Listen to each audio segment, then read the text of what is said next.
Hey guys, welcome back to my channel. जैसे कि आपने थंबनेल में देखा, आज हम केमिस्ट्री की बात करेंगे कि केमिस्ट्री में आपकी क्या अप्रोच होनी चाहिए, क्या आपकी स्ट्रेटेजी होनी चाहिए जिससे आपका केमिस्ट्री का स्कोर इंप्रूव हो सके और आप 120 प्लस नीट में स्कोर कर सके। और जो नए व्यूअर्स हैं जो मुझे नहीं जानते, उनके लिए एक शॉर्ट इंट्रोडक्शन कि मेरा नाम रितेश गर्ग है और मैंने इस साल अपना नीट का एग्जाम क्लियर किया है। और अगर आप मेरी जर्नी देखना चाहते हो तो आप ये वाला वीडियो चेकआउट कर सकते हैं। So let's just start the video. करते हैं फिर फिजिकल केमिस्ट्री से। फिजिकल केमिस्ट्री में जो अप्रोच है वो बिल्कुल फिजिक्स जैसी है। आपको सबसे पहले अपना कॉन्सेप्ट स्ट्रॉन्ग करना है और नोट्स खुद से बनाने हैं। अगर आपको कहीं से प्रिंटेड मिल रहे हैं या आपको फॉर्मूला शीट कहीं से प्रिंटेड मिल रही है, बिल्कुल नहीं, आपको खुद से अपने हाथ से नोट्स बनाने हैं।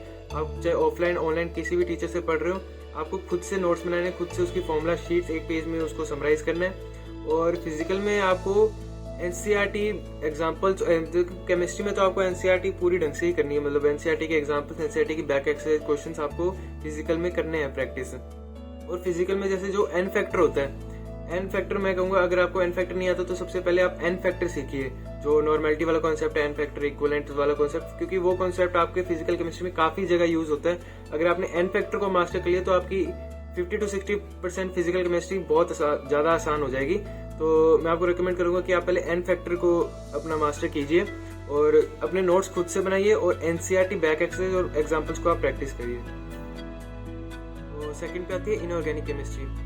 इनऑर्गेनिक केमिस्ट्री देखिए आपको याद ही करनी पड़ेगी बायो की तरह। इनऑर्गेनिक केमिस्ट्री बिल्कुल आपको क्रैम करनी है, याद करनी है, एनसीईआरटी से कीजिएगा और कहीं और से आपको इनऑर्गेनिक केमिस्ट्री करने की जरूरत नहीं। तो इनऑर्गेनिक केमिस्ट्री आप उस टाइम कीजिए जब आपका दिमाग सबसे ज्यादा एफिशिएंट हो। जैसे मैं अपनी बात करूँ तो मैं सुबह सुबह इनऑर्गेनिक केमिस्ट्री करता होता था, रोज 1 घंटा, 6 महीने तक मैंने रोज 1 घंटा की है सुबह सुबह इनऑर्गेनिक केमिस्ट्री, क्योंकि तब मेरा दिमाग ज्यादा एफिशिएंट होता था, तो इसलिए मैं ज्यादा याद कर पाता था इनऑर्गेनिक केमिस्ट्री को। अगर आपको उसके नोट्स बनाने तो अच्छी बात है, जैसे मैंने नहीं बनाया था, मैंने सिर्फ एनसीईआरटी में बारी बारी एनसीईआरटी ही पढ़ता था सुबह सुबह।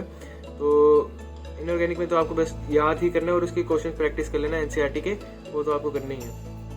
इनऑर्गेनिक केमिस्ट्री में जैसे रिएक्शंस बहुत ज़्यादा इंपॉर्टेंट होती है, तो आप रिएक्शंस को एक पेज में अलग से किसी नोटबुक में, रिएक्शंस वाली नोटबुक में आप इनऑर्गेनिक केमिस्ट्री के रिएक्शंस को लिख के याद कर सकते हैं। उसके स्ट्रक्चर्स को अलग से कहीं पे नोट कर सकते हैं ताकि आपको रिवीजन में कोई ज़्यादा दिक्कत ना है। आपको बारी एनसीईआरटी लास्ट के टाइम को आपको बारी पूरी एनसीईआरटी ना पढ़नी पड़े।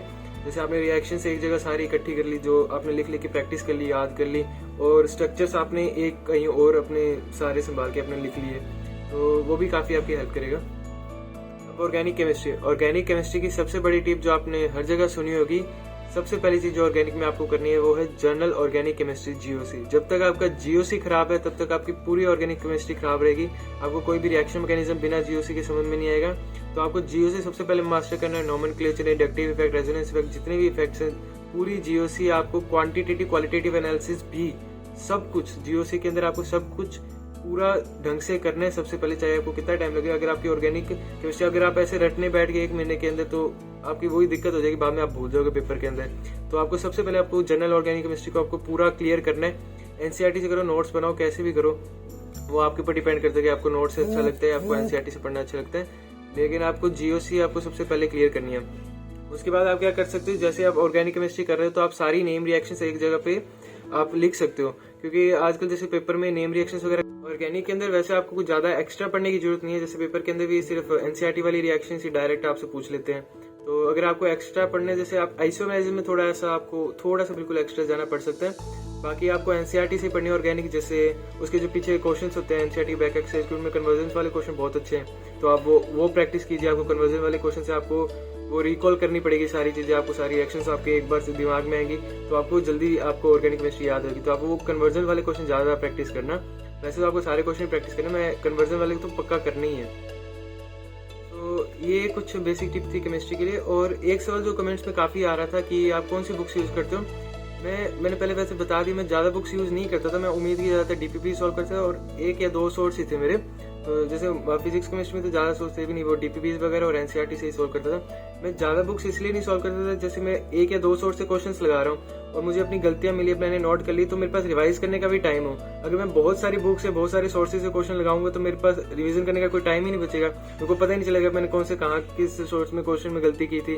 तो इसलिए मैं 1 या 2 सोर्स से ही क्वेश्चन लगाता हूँ और फिर बाद में मेरे को रिवाइज करने का टाइम मिल जाता था। So that's all for the video. Please do like and subscribe, और आप लाइक करेंगे तो और ज़्यादा मोटिवेशन मिलेगा आगे वीडियोस बनाने के लिए। And you can also follow me on Instagram, link is in description. Thank you so much, bye.